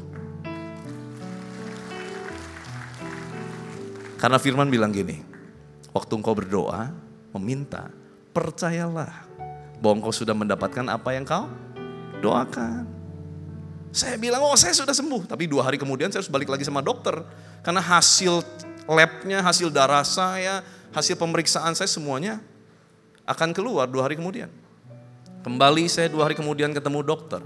Waktu dia buka semua hasilnya, autoimun semua negatif. Fekal protektin yang begitu inflamasi, semuanya turun di bawah angka normal. Dan dokter bilang, ya memang kamu sembuh, kamu gak sakit apapun. Boleh lebih meriah lagi buat Tuhan Yesus, saudara. Itu kisah hidup saya. Tapi hari ini Tuhan mau bikin kisah hidup saudara. Mujizat terjadi dalam hidupmu. Dan kau akan menjadi saksi Yesus. Everyone reaching every person. Siapa yang menjangkau? Setiap kita. Menjangkau jiwa-jiwa. Boleh ketemu dengan Tuhan secara otentik. Lewat kesaksian hidup. Amin. Amin. Firman Tuhan selesai, sama-sama kita bangkit berdiri. Saya selesai. Ku bawa hidupku sekarang ke tempat kudus-Mu Tuhan. Di mezbah-Mu ku serahkan seluruh hidup Penuhi kami Tuhan, penuhi hatiku sekarang dengan urapan yang baru, agar aku lebih lagi mendengar suara-Mu. Jadikan kami Tuhan, jadikan aku Tuhan rumah doa-Mu, agar semua suku bangsa datang menyembah-Mu. Amin. Jadikan aku Tuhan rumah doa-Mu, agar semua suku bangsa datang menyembah-Mu. Yuk angkat iman kita dan katakan, jadikan aku Tuhan. Ini kami Tuhan, kami mau jadi rumah doa, menjadi kesaksian buat banyak orang dimenangkan, agar semua suku bangsa datang menyembah-Mu. Jadikan aku Tuhan rumah doa-Mu, agar semua suku bangsa datang menyembah-Mu. Sambil musik memainkan lagu ini dengan lembut, saya ajak semua kita berdoa. Mungkin ada di antara saudara yang berkata, sudahlah Pak, udah gak ada harapan. Dokter sudah vonis gak mungkin sembuh. Keluarga udah bilang udah pasti bangkrut, gak bisa bangkit. Udahlah Pak, keluarga udah kagok berantakan, gak mungkin bisa pulih. Kehidupan kami udah di ambang perceraian kok Pak, sudah gak mungkin Pak. Dengar ini, ada bisikan pengharapan buat saudara. Selama engkau punya Yesus, selalu akan ada jalan. Selama ada Yesus, pasti ada mujizat. Datang sama Tuhan, berdoa pribadi lepas pribadi.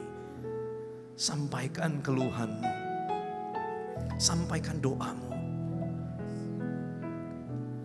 Ini bukan tentang engkau, tetapi ini tentang engkau dan Tuhan. Jangan lepaskan Tuhan dalam hidupmu. Seburuk apapun keadaanmu, masih ada pengharapan di dalam Kristus. Kalau Tuhan bertindak, Dia akan lakukan lebih mudah daripada membalik telapak tangan. Waktu Tuhan bikin mujizat dalam hidup saya, seperti Tuhan mengedipkan mata dan suddenly mujizat terjadi. Boleh ya? Angkat kedua tanganmu sama Tuhan. Serahkan kekhawatiranmu. Jadikan aku Tuhan rumah doa. Nyanyikan sebagai teriakan imanmu.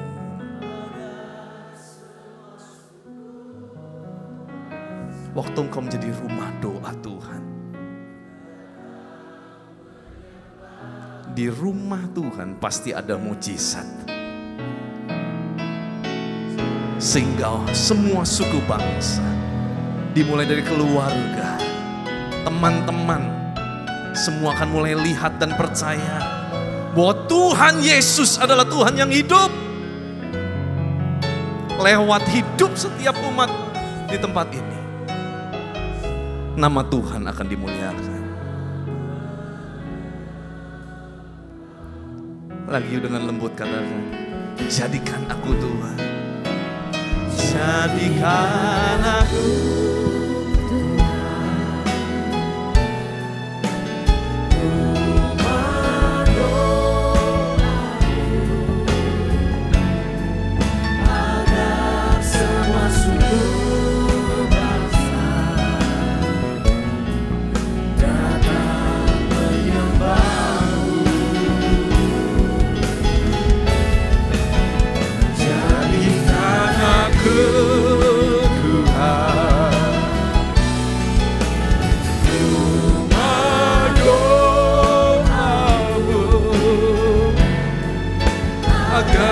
semua suku bangsa datang menyembahmu.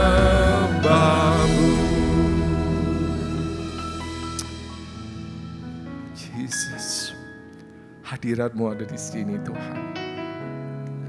Engkau ada di sini Tuhan Yesus. Engkau sedang menjamah satu persatu Tuhan. Terima kasih Tuhan Yesus. Terima kasih Tuhan. Silakan jemaat duduk.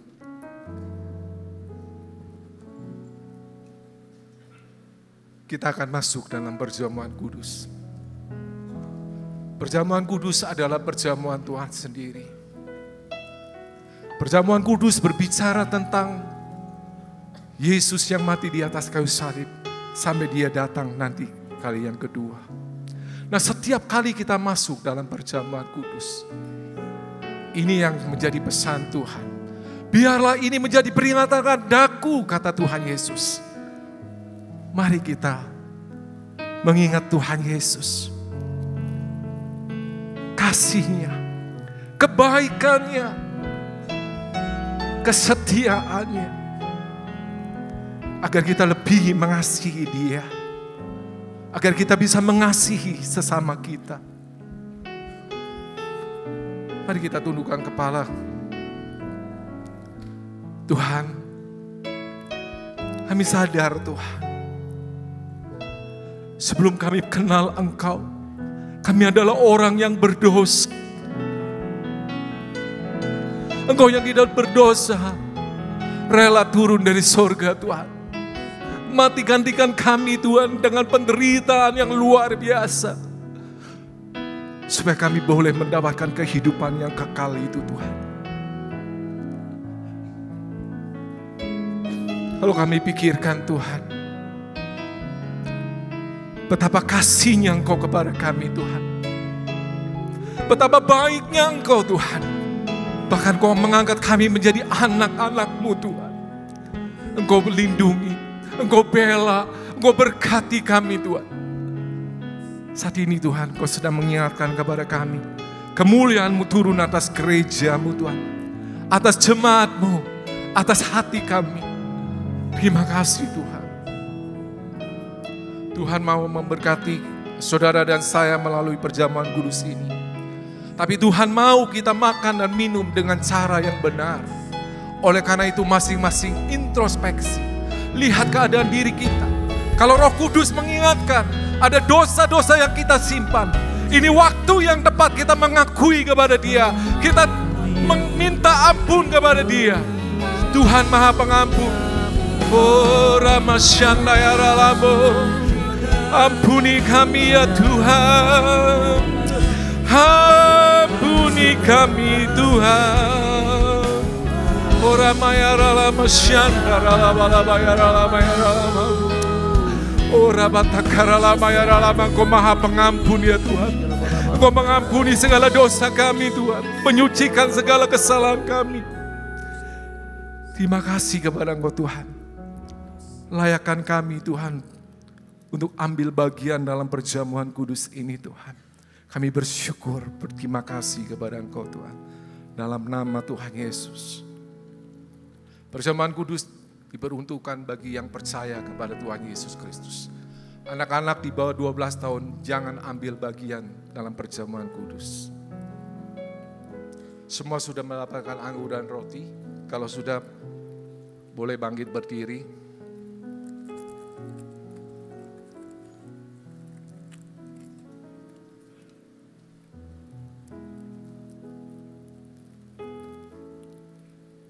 Sebab apa yang telah kuteruskan kepadamu, telah aku terima dari Tuhan.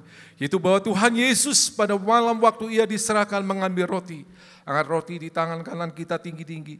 Sesudah itu ia memecah-mecahkannya dan berkata, inilah tubuhku yang diserahkan bagi kamu. Perbuatlah ini menjadi peringatan akan aku. Saudara yang dikasihi Tuhan, bukankah roti yang kita pecah-pecahkan ini adalah persekutuan kita dengan tubuh Kristus? Amin. Mari kita makan dalam nama Yesus.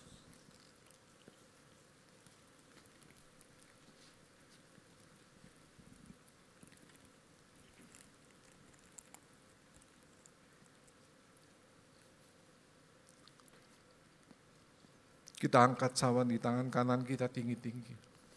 Demikian juga yang mengambil cawan sesudah makan lalu berkata, cawan ini adalah perjanjian baru yang dimenteraikan oleh darahku.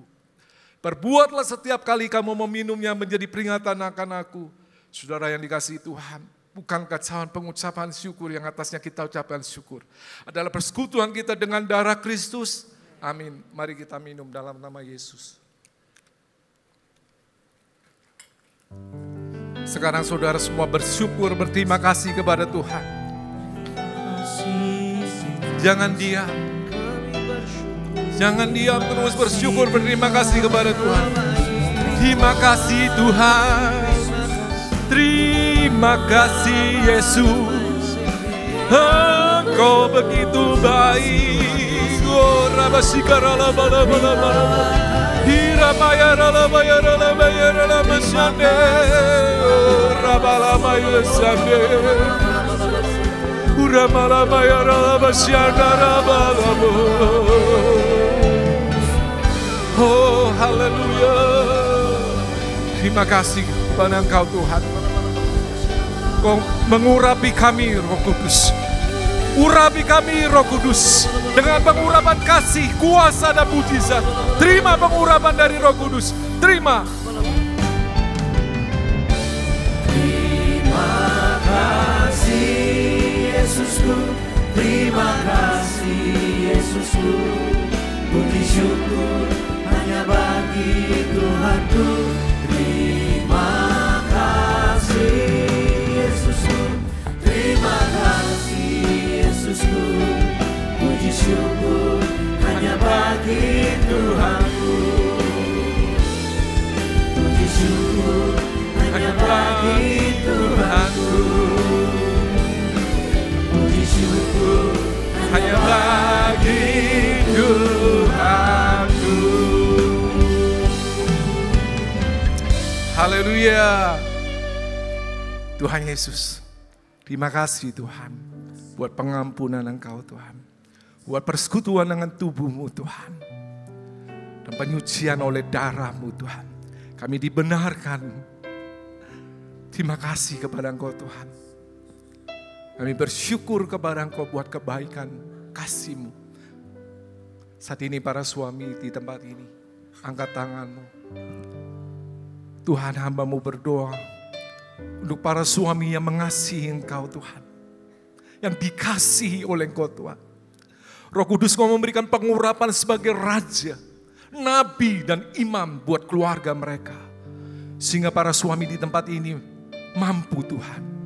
Membawa keluarganya Tuhan. Untuk hidup berkenan kepada Engkau Tuhan. Untuk mengasihi Engkau Tuhan Yesus. Kau memberkati para suami di tempat ini Tuhan. Beri kesehatan yang terbaik buat mereka Tuhan. Kau memberkati setiap usaha pekerjaan mereka Tuhan. Dibuat berhasil oleh Engkau Tuhan. Dan kami mau serahkan Tuhan para suami di tempat ini ke dalam tangan Kau. Karena Engkau lah yang memiliki mereka. Sekarang para istri angkat kedua tanganmu. Tuhan, kami berdoa untuk para istri di tempat ini Tuhan. Engkau yang selalu memberi kekuatan, kebahagiaan yang tidak pernah habis dalam hidup mereka Tuhan. Seperti lautan. Terus Tuhan kebahagiaan itu bergelombang memenuhi mereka Tuhan. Berikan damai sejahtera-Mu untuk para istri Tuhan. Berkati mereka Tuhan. Kami juga berdoa Tuhan, agar dia boleh menjadi tiang doa yang kuat, tiang keluarga yang kokoh Tuhan. Sehingga keluarganya tidak goncang, tidak runtuh ya Tuhan. Karena ada tiang doa, tiang keluarga yang kuat, yaitu para istri Tuhan. Kami berdoa Tuhan, berikan anggur yang manis dalam hidup mereka Tuhan. Itu mendatangkan sukacita di dalam keluarganya. Engkau juga memberkati setiap usaha pekerjaan mereka Tuhan. Semua aktivitasnya diberkati oleh Engkau Tuhan. Diberi kesehatan yang sempurna. Kami mau serahkan Tuhan para istri di tempat ini ke dalam tangan Engkau Tuhan. Sekarang kami berdoa untuk anak-anak muda, single parent yang belum mendapatkan jodoh. Angkat tangan-Mu. Tuhan, kami berdoa untuk anak-anak muda di tempat ini Tuhan. Mereka adalah bagian daripada generasi Yeremia. Itu generasi yang punya kuasa, yang menanam, meruntuhkan, merobohkan, dan membangun ya Tuhan. Biar anak-anak muda di tempat ini penuh dengan kuasa-Mu Tuhan. Dan mereka boleh menjadi saksi-Mu dimanapun mereka berada. Di sekolah, kampus-kampus, di dunia kerja mereka, di bisnis mereka Tuhan. Di organisasi-organisasi masyarakat Tuhan. Mereka boleh menjadi saksi-Mu. Bahkan mereka adalah yang akan menyelesaikan amanat agung-Mu Tuhan sebelum Kau datang kedua kali. Terima kasih kepada Engkau Tuhan. Berkat-Mu berlimpah-limpah buat anak muda di tempat ini. Kami juga berdoa untuk single parent. Roh Kudus Engkau yang berkali-kali menolong mereka. Engkau terus akan menolong mereka untuk mereka tetap berjalan di dalam jalan-Mu Tuhan. Terima kasih kepada Engkau Roh Kudus. Engkau memberi kekuatan yang baru, pengharapan yang baru. Dan kami juga mau berdoa Tuhan untuk yang belum mendapatkan jodoh. Kau berikan jodoh yang sepadan Tuhan. Yang datang dari putra Tuhan. Yang bukan dari Tuhan. Dihancurkan dalam nama Yesus. Terima kasih kepada Engkau Tuhan. Kami percaya Tuhan apa yang kami doakan Kau dengar. Sekarang semua jemaat angkat kedua tangan-Mu. Tuhan terima kasih. Lewat perjamuan kudus, lewat firman-Mu, ada kesembuhan-kesembuhan terjadi ya Tuhan. Ada kelepasan-kelepasan terjadi. Ada pengharapan yang baru yang mereka akan bawa ya Tuhan. Dan dari mulut mereka akan bersorak-sorai. Engkau Yesus yang baik, Engkau sangat baik. Dan kami mau serahkan jemaat ini ke dalam tangan Engkau. Dan mari jemaat kita bersatu hati berdoa untuk hamba-Nya. Tuhan, kami bersepakat berdoa untuk hamba-Mu Tuhan. Kami bersyukur Tuhan, Engkau memberikan seorang hamba untuk datang di sini, Pendeta Stefanus Tuhan. Apa yang disampaikan Tuhan adalah isi hati-Mu buat kami jemaat-Mu di tempat ini Tuhan. Firman-Mu tidak akan pernah berlalu sia-sia. Tuhan kami percaya Engkau akan terus mengurapi hamba-Mu. Dia akan menyuarakan suara kenabian. Dia akan terus menyuarakan Tuhan penginjilan itu Tuhan. Semua orang, semua suku bangsa boleh mendengar berita Injil Tuhan lewat hamba-Mu ini Tuhan. Kau juga memakai Tuhan pelayanannya di media sosial Tuhan. Sebagai pemusik, sebagai gembala Tuhan. Sebagai penginjil, sebagai saksi-Mu Tuhan. Terima kasih Tuhan. Kami percaya Roh Kudus, urapan-Mu terus mengalir atas hamba-Mu ini. Kami juga berdoa untuk istri dan ketiga anaknya Tuhan. Ada dalam perlindungan Tuhan yang sempurna. Malaikat-Mu diutus berkemah mengelilingi keluarga hamba-Mu ini Tuhan. Terima kasih kepada Engkau Tuhan. Kami juga berdoa untuk jemaatnya di Bandung Tuhan. Terus bertumbuh, terus berkembang, terus menjadi dewasa, menjadi gereja yang bersaksi, yang gereja yang dipakai Tuhan untuk menuai jiwa-jiwa di akhir zaman ini. Terima kasih Tuhan. Dan kami mau serahkan semuanya ke dalam tangan Engkau.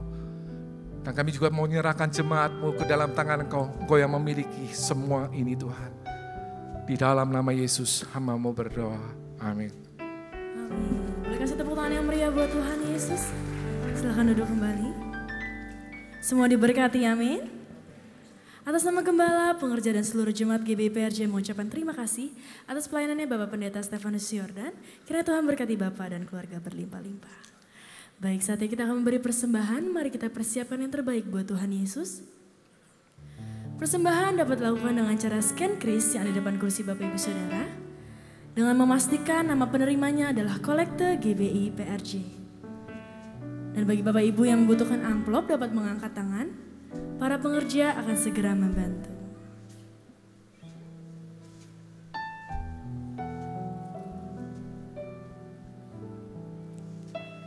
Baik, jika sudah siap, sekali lagi saya undang kita sama-sama bangkit berdiri. Kita akan mendoakan persembahan dan akan ditutup oleh doa berkat. Mari sama-sama kita bangkit berdiri. Mari kita bersatu di dalam doa. Bapa, kami bersyukur buat semua berkat-Mu. Kami membawa persembahan sebagai wujud syukur. Kami percaya, kami menerima kesehatan, keluarga, bisnis, pekerjaan, dan kuliah yang terbaik. Ini adalah waktu memberi persembahan dalam nama Tuhan Yesus Kristus. Amin. Selamat memberi, Tuhan Yesus memberkati. Segalanya yang ku miliki, semuanya daripada-Mu, kan ku bawa persembahanku yang terbaik hanya bagi-Mu.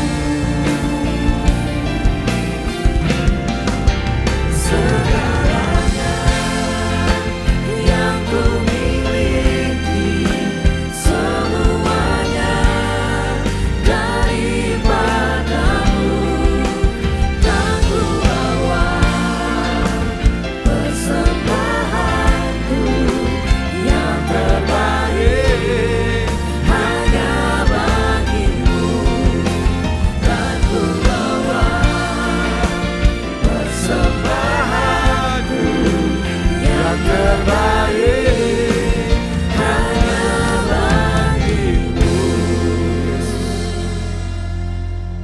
Jemaat yang dikasihi oleh Tuhan, pulanglah, bawalah berkat dari Bapa yang di sorga, cinta kasih daripada Tuhan kita Yesus Kristus, dan persekutuan yang manis dengan Roh Kudus menyertai kita mulai pagi hari ini sampai Yesus datang kali yang kedua, menjemputi awan-awan yang permai, bahkan sampai selama-lamanya. Yang diberkati dan percaya berkata, amin. Shalom saudara, semua orang yang menerima Yesus sebagai Tuhan dan Juru Selamat harus juga menjadi muridnya. Namun, untuk menjadi murid Kristus ada tanggung jawab dan komitmen yang perlu diusahakan. Pada Voice of Pentakos kali ini, kita akan belajar bagaimana komitmen murid Kristus. Murid Kristus adalah orang-orang yang berkomitmen untuk mengikut Dia dan mau diajar olehnya untuk mengalami perubahan hidup agar menjadi dewasa dan menjadi semakin serupa dengan Sang Guru Agung, yaitu Tuhan Yesus sendiri. Seorang murid Kristus harus memiliki komitmen sebagai berikut. Pertama, menomorsatukan Tuhan di atas segala-galanya. Dalam Lukas pasal 14 ayat 26 dikatakan, "Jikalau seorang datang kepadaku dan ia tidak membenci bapaknya, ibunya, istrinya, anak-anaknya, saudara-saudaranya laki-laki atau perempuan, bahkan nyawanya sendiri, ia tidak dapat menjadi muridku." Firman Tuhan ini mengajarkan bahwa kasih sayang kita kepada Tuhan harus melebihi apapun juga serta menjadikan Tuhan yang paling pertama dan terutama dalam kehidupan kita. Dia harus jadi pusat dalam seluruh kehidupan kita. Apakah yang menjadi prioritas di hidup kita? Apakah itu pekerjaan, studi, keluarga, atau Tuhan? Semua itu harus kita perhatikan dan kita prioritaskan. Tapi di atas semuanya, Tuhan haruslah menjadi yang nomor satu. Banyak orang Kristen sulit dan gagal untuk bertumbuh dewasa karena tidak mengutamakan Dia yang memiliki kehidupan ini. Ketika Tuhan hanya dicari dalam keadaan terdesak, ini menunjukkan bahwa Tuhan bukan menjadi yang terutama tetapi yang terakhir. Untuk dapat selalu menomorsatukan Tuhan, kuncinya ialah kita harus senantiasa memiliki kasih yang mula-mula kepada Tuhan, yaitu kasih yang terbaik, kasih yang selalu bernyala-nyala untuk Tuhan. Kedua, siap sedia untuk memikul salib. Dalam Lukas pasal 14 ayat 27 dikatakan, "Barang siapa tidak memikul salibnya dan mengikut aku, ia tidak dapat menjadi muridku." Apa artinya pikul salib itu? Salib di sini tentu bukanlah salib Kristus di mana hanya Dialah yang sanggup menanggungnya demi menembus dosa umat manusia. Salib yang kita pikul berbicara mengenai perjuangan, penderitaan, dan tantangan yang harus dihadapi dalam mengikuti Tuhan. Yesus tidak pernah berjanji bahwa kalau kita mengikut Dia, maka tidak akan pernah mengalami penderitaan dan pergumulan. Tapi Dia berjanji bahwa dalam setiap persoalan hidup, Dia selalu menyertai untuk memberikan pertolongan dan mukjizat-Nya. Ada dua alasan mengapa kita harus memikul salib dalam mengikut Tuhan. Pertama, salib membuat kita berfokus kepada Tuhan. Penderitaan dan masalah akan membawa kita lebih dekat kepada Tuhan untuk mencari seorang penolong. Jadi, salib itu membuat kita berharap dan bergantung kepada Tuhan. Yang kedua, Salib adalah cara Tuhan untuk mengubah karakter kita.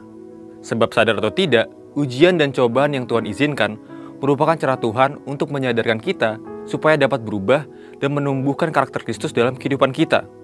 Karena itu, ketika permasalahan dan penderitaan datang, janganlah kita berhenti untuk memikul salib, tetapi tetaplah setia dan taat, karena di balik salib ada kemenangan dan kemuliaan yang besar.